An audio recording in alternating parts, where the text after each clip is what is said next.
Hello, friends. A very, very good evening to all of you. Hope you're beating the cold with lots and lots of hot drinks. And yes, I realize that poetry can also help in beating the cold. Poetry pulsating with the breath of life. So today I have a book with me, Mumblings and Musings, and it is written by Anirban Bhattacharya, published by Petals Publishers. And this is one such book of poems. You can get a lot of warmth from its many layers. The book is embellished with some wonderful photographs clicked by the author, the poet, and by Ashish Bakshi. It has been beautifully published by Petals Publishers, Mumblings and Musings. So allow me to recite two poems which I loved. All the poems are good, but I loved two very, very much. And so I am going to recite two from them, two from the book of poems, Mumblings 2.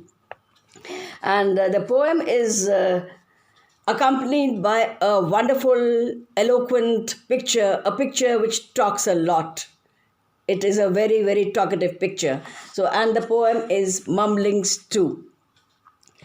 Shadows creeping up the walls, painted in mercury chrome, a symphony under the feet of dried leaves on cobblestones.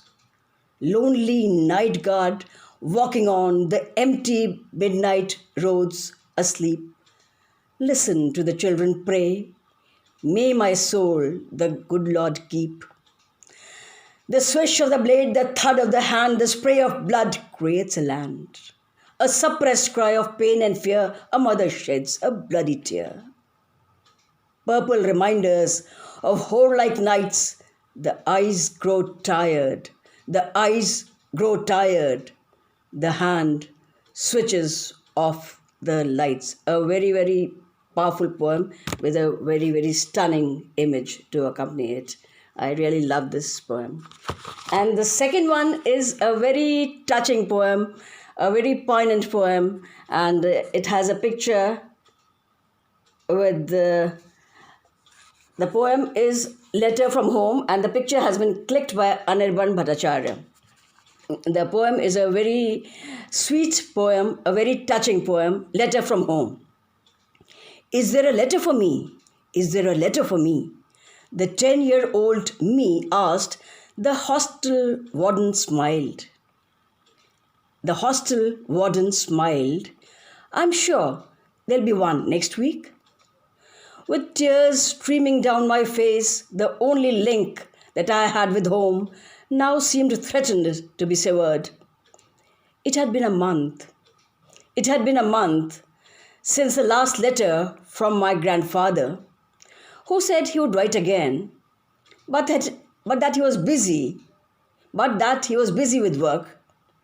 He said he would send me tucks of biscuits, jams and sweets, and could take solace in the fact that my dadu had touched the same bottle of jam as I touch it now. His invisible fingerprints on the Kisan label, perhaps touching my fingers and merging into one. The handwritten scrawl on blue inland letters were not just words. They were not just words. Every time I read the letter, I would hear his voice in my head. I would hear the voice in my head. A consolation for his touch, his smell. I reread each line so that I could hear his voice. Again and again and again, hanging on, pining for his embrace. I miss the way he tousled my hair or kissed my cheeks with his bristly face, tickling me as I laughed. Letters don't do that.